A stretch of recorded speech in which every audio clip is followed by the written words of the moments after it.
Welcome to a new episode of the Superpowered Fancast. This is Darren. So this week on the Fancast, I got to interview writer Julio Anta. And Mr. Anta has a new comic book out from Image Comics called Home. And it's a story of a mother and son who travel to the United States and attempt to legally immigrate. And they run into the child separation policy, which separates the two of them. But what no one knows is that the young boy in the story has a secret. He has superpowers. So it's a great story that touches on a lot of great ideas, and it was a pleasure for me to talk to Julio about his comic book journey, how he came up with the story of Home, what he wants people to get from it, and kind of a lot of different things. So the one thing I do want to say is that the audio is going to be a little bit weird on my end, and so if you just want to kind of ignore my questions and listen to Julio's answers, that would be great, because his audio sounds great. Mine is a little strange. I ended up having to fix it after the fact, but it's a great interview. I really appreciate him being on the show, and I really encourage you to pick up Home. It's out now. It's a great story, and I can't wait to see what happens next in it. So without further ado, here's my interview with Julio Anta. Julio Anta, thank you for being on the podcast. I really appreciate you being here. I really want to get in and start talking about how much I enjoy how much I enjoyed the first issue of Home, but the first thing I always do is I kind of ask, like, where your comic book journey started. Like, Sure. fan of comics before, like what were your favorites, and kind of like what did that journey look like? Definitely. Well, Darren, thanks for having me. Really excited to be here. Yeah, my comic book journey. I kind of grew up in the era of anime and manga, like the Toonami era, Dragon Ball Z. That was kind of my entryway into any form of comics or manga culture, watching these shows. And then one day, one of my friends told me about. I'm from Miami originally. Right. I'm in New York now, but a friend told me about this anime store called Anime Hurricane back in Miami. And I went there for the first time, and it was, kind of for the era, for like the late 90s, early 2000s, pretty typical, filled with fan sub VHSs. Hmm. But then they also had a Western comic section as well, where they sold floppies. And I remember the first time I picked one up was Civil War #1. Okay. So that was my entry into Western comics. But before that, it was pretty much all manga, all real about high school, Dragon Ball Z, Hmm. when Shonen Jump existed in the U.S., the physical versions. But yeah, so that was pretty much my entryway into becoming a reader of comics. Okay. And that transitioned into wanting to write this story, like about and just to kind of throw it out there. I really enjoy the subject matter, and I love the realism how, because there's a lot of deep, not even like subtext, but of there's a lot of deep, rich elements of the story. So how did Home come about? Like, Sure. where did the idea come from? Yeah. So I guess for anybody who's listening or watching and isn't familiar with the book, Home is essentially it's a 5-issue miniseries from Image Comics. It is about a boy and his mother who seek asylum in the U.S. and are then separated during the family separation policy. And then during the stress and the trauma of that separation, something begins to change in him. And essentially, for me, my background, I mentioned I was born in Miami. One side of my family is Cuban refugees. The other side of my family are formerly undocumented Colombian immigrants. And growing up in Miami, obviously, it's a very rich Latino culture, Cuban culture for the most part. So watching the events of the last 4 years unfold, especially family separation, was really difficult for me. My father came to this country as a 3-year-old. And I saw him in the eyes of a lot of these children who were being ripped away from their parents. At the time, I was also a new father, so I also saw my son in the eyes of these kids. And while my family's immigration story is very different from Juan, the boy in the book that I wrote, I think there's a lot of parallels, and basing the book in our current day struggle, it made the most sense for it to be the story that we presented with Juan. So for me, the idea for the book kind of sprung from these feelings of, anger and betrayal over what I was seeing happening in this country, um, and also of feeling helpless in a sense, of not being able to do anything about it. So while this was all happening, I kind of threw myself into researching as much as I could about what was happening, listening to interviews with a lot of these families who had no idea where their kids were at that point or how to get them back. And then eventually, when I had the idea for the book, it felt like I found a positive outlet for all of this research that I'd been doing. And I think in hindsight, it was some sort of way of coping with what was going on, and the helplessness of what was happening. So when I had the idea for Home, it felt like a positive outlet to try to reflect the times and do something positive that maybe exposes people to this issue for the first time. And if it's not their first time, maybe it humanizes it to them for the first time. Because I'm sure, as you know from reading it, the book is set within a particular political landscape, Right. but it's not about that political landscape. It's about the way those policies and politics affect this family and all of those around them that are, sucked into this cruel form of deterrence.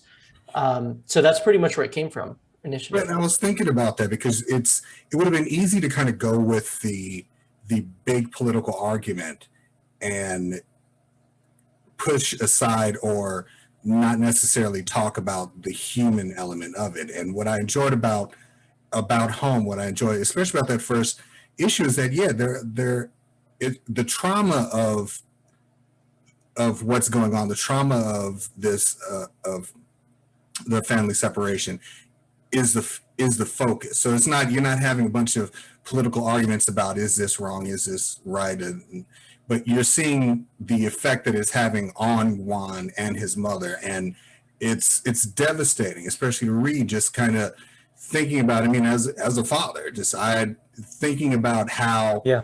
that could happen was something that is personally jarring. So a question I would have is like, well, how do you kind of pitch something like that? How do you have that conversation with like editors and a comic book company and say, hey, you know what? I know there are contingents of comic book fans who are absolutely against anything having to do with the horrors of the real world, but I want to write a story about family separation. Yeah. Like, how do you have that conversation? It's interesting because this is a book this is my first book, properly published book. Prior to this, I had written a lot of mini comics that, I put online for free. I also have a graphic novel that is written and being illustrated right now. It's not out yet. But this is essentially, yeah, exactly. So this is essentially my first book. And when I was pitching it, it was also my first book. This was before Frontera. And it's not even being marketed yet because it's far out from being released. Right. So I was coming to these publishers as somebody who has never published anything, with a book that a lot of people would deem political, which I understand. I think that's probably the simplest way for a lot of people to talk about it. But for me, it's about a subject that should not be political at all. Right. It should just be about humanity. But it was a tough pitching process because I did pitch almost every indie publisher that you can think of. And a lot of them were very nice and passed on it. Some of them said that they thought it was important but too political for them. Others obviously just didn't, respond. I'm nobody at this point, nobody knows who I am. But I went to New York Comic Con in 2019, and essentially I was on my phone looking up images of editors, trying to match those faces to people at booths, and just cold pitching them. And it was a really interesting experience. One that at this point I probably wouldn't replicate for another book. But it's early on. I don't really know exactly how this works yet, how to pitch a book. But essentially, I ended up at Image's booth, and I pitched the editor of one of their imprints, and she was really into the book. Ultimately, didn't think that that it was the right fit for her imprint, but really cared about it. Really thought that Image Central would be interested in it. And it ended up taking a while. This is 2019 of October for New York Comic Con. But eventually, it made its way up to Eric Stevenson, the publisher, and he was into it. And that was it. So yeah, it's been I think that's not the story that most people would tell you about publishing a book with Image. But I think it found the people that were interested in telling the story and weren't concerned with, these contingents of the comics community that we both know, that are already, I'm already seeing videos on YouTube. I'm already seeing, all sorts of things being said about this book from that side of, the internet. But, Image let me do exactly what I wanted to do with this book. There was never any point where they interfered in the writing process or said, hey, maybe we should tone this down or change that. It was essentially what's printed in the book is exactly what, we wanted to do with this book. And, I feel super grateful and lucky to have found a publisher that let us do just that. Well, I appreciate that too, because again, definitely a fan of the first issue. I want to read on. I want to see where the story is going, especially like the end. I'm not going to spoil anything because I'm definitely going to recommend everybody go and pick it up. But the world building, in a lot of books they do like world building, big open worlds and different characters and things. But you're kind of taking something that's that essentially we know, and you're making it about the people within it.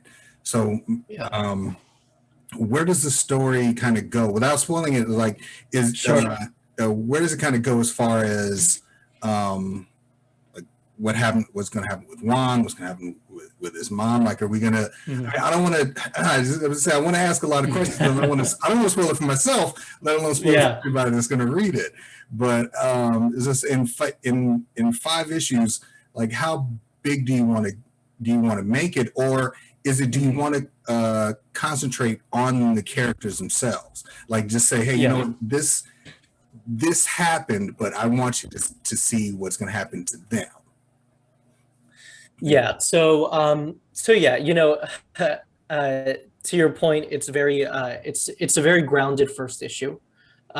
There's towards the end, there is a, fantasy element, which, to be honest with you, we had to spoil it in the solicitations to an extent.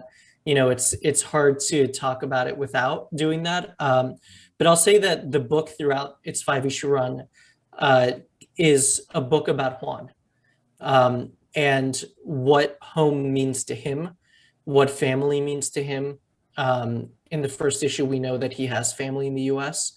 And by the end of the first issue, we see that he's alone. He's by himself now. Right. He's not with his mother, and he's not in captivity anymore. And it's essentially a book about survival, essentially. Right. I'll just say that there are superhuman elements to the book, but that's not the point. The point of the book is, how does a immigrant child who is alone in this country in a strange place, not knowing the language, with inevitably people out looking for him now, how does he survive in this world? Right. How does he find his family and other people that might be able to help him? And how could this possibly be, the idea of an immigrant with superhuman abilities in the era that this book takes place in, what would be the inevitable response from the government, and how could this possibly be brought to any sort of conclusion? That's pretty much where we go with this. And I've been in other interviews, I've been pretty open about the fact that this is a 5-issue miniseries, and if we only get these 5 issues, it is a complete story that you can feel satisfied reading. But if it is successful, it is something that I have so many more stories that I'd love to tell with Juan and his family. But it is a succinct story with an end point by the end of it. But there's, I think with any story like this, there's a lot of open questions that may still be open by the end of the book. But I would ultimately, to answer your question, I'd say it's the book about survival, essentially. Yeah, and I definitely get that, and it's one of those one of the things that I enjoyed about the first issue, especially. And again, I enjoyed the themes, I enjoyed the characters, I enjoyed the plot, and I enjoyed the world because, again, and I'm sorry to keep kind of throwing it out there, but it's like you get the sense that the tension, the political tension aside, the personal tension aside, like Juan's story seems really interesting, and even especially with the superhuman elements, and I hate to kind of blow smoke, but I kind of want to see like where this story evolves, like even after that, like you were talking about, like you're telling a complete story in 5 issues, but I think that I personally think that just from the first issue, there's so much potential for so much to be told. So I'm definitely on board with this story, but I kind of want to see where the world evolves as far as with that. But as far as the series of the subject matter, were there any like personal things that you found hard to write about as far as in this series? Like what would Yeah. Yeah, I mean, it was a really difficult book to write. It was a lot of research intent. It was very research intensive. There's a moment in the 3rd issue that is pretty much pulled directly from a podcast that I listened to, which was a conversation between a mother who and her son who had been taken from her. And for those who maybe aren't familiar or don't remember, it wasn't just separation at the border. It was separation and then shipping kids out to other parts of the country without their parents having any idea. This particular conversation that I heard, it was a phone call between a mother and her son. This happened in Texas, and her son ended up in the Bronx here in New York at, some shelter. And she had no idea where he was up until the point that they had this phone call. And she's just crying and apologizing to him for ever bringing him here, because if she knew that this would happen, she never would have. And I think what a lot of people miss is that, and I try to address it without being too expository in the first issue, which is these people who are being separated from their families, they're going through a legal process. Yeah. The asylum process is a legal process. Whatever anybody may think about people, crossing the border illegally, living in the country without documentation, whatever you might think about that, this is something different. This is a legal process. This is declaring yourself at a port of entry and saying, hey, I'm here asking for asylum because of X, Y, and Z. And essentially what generally happens is their claim for asylum is essentially spoken about. They decide the veracity of what these people are saying, whether it's true or not. And usually they're let out into the country with a bracelet, with an electronic bracelet, and a court date that will settle essentially whether or not they'll be allowed to stay. And that's how it's been done for a long time.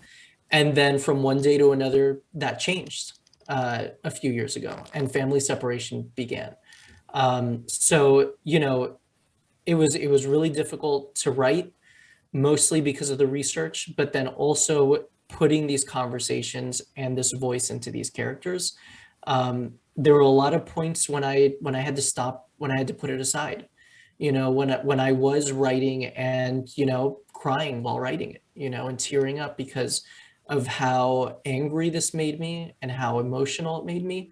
And it's only been a few days since the first issue came out, but I've been hearing similar responses from readers as the experience that I had writing it.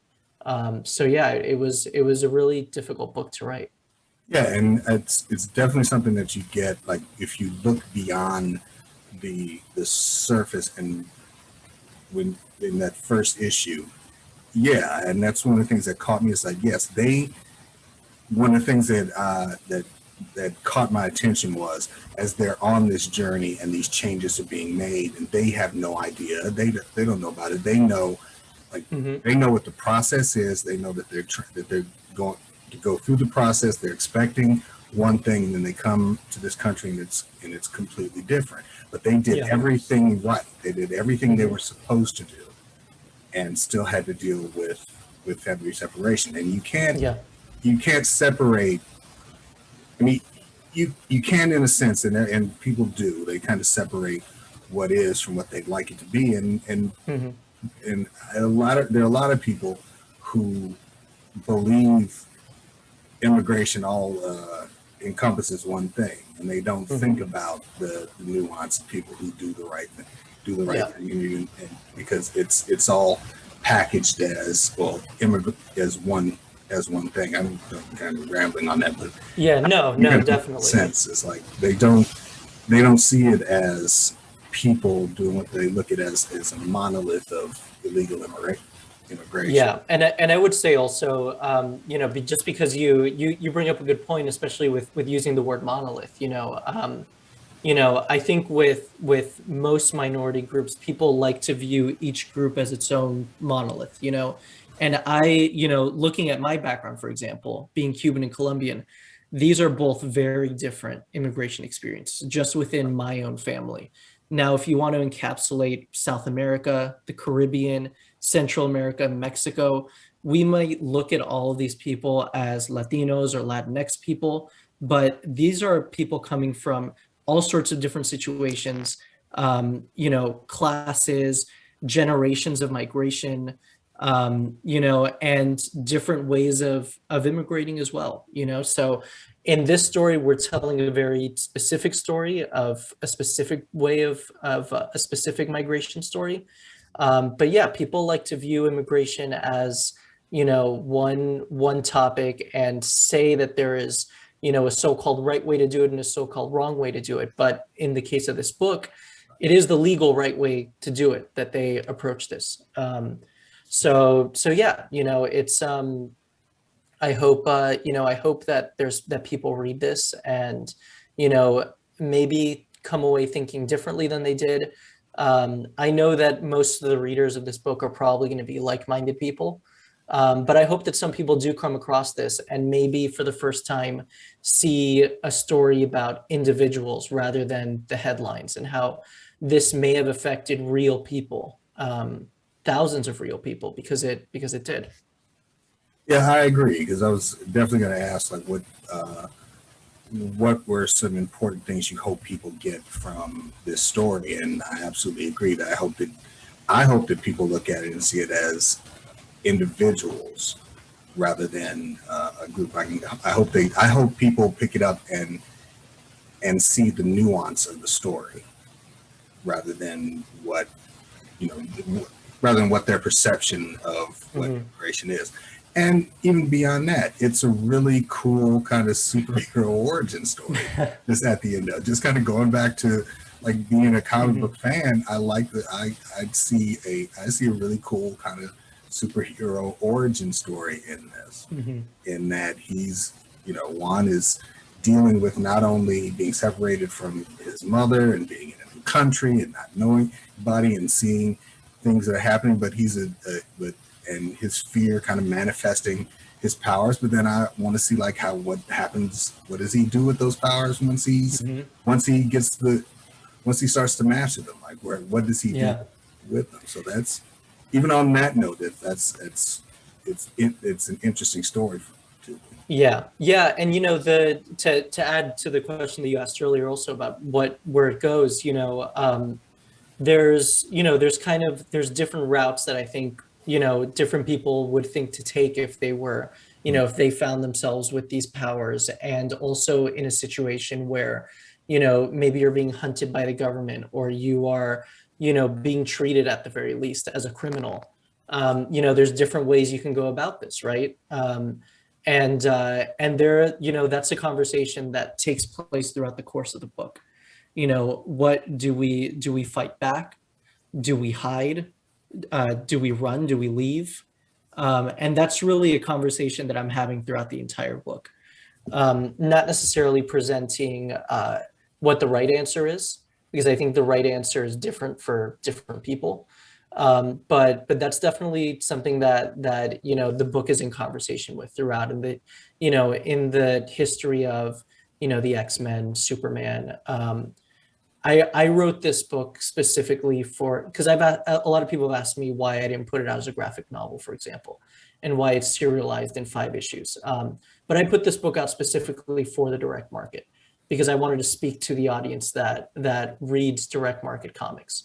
And that's an audience that I have no idea what the percentage is, but a very large percentage of it is superhero stories. Yeah.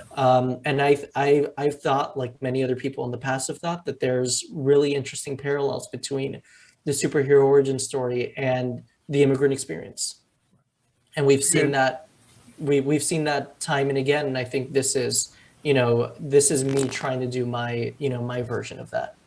Well, I absolutely agree, and again, I'm a huge fan of the first issue, so I'm already locked into reading the rest of the story, and I really appreciate getting the chance to talk to you about it. Just kind of hearing more about the process and what you want people to get from the story itself. So, if you wanted anybody to follow you on social media, where would they be able to find you at? Yeah, it's just my name at Twitter and Instagram, Julio Anta, and my website as well, julioanta.com. I have some mini comics there that I mentioned earlier. All those links up in the. I'm gonna put all those links on the website and notes for the podcast itself, so they can. Cool. Yeah, follow me there. A reprint of the first issue just got solicited, so I think that's available May 12th, which is the Wednesday before issue 2.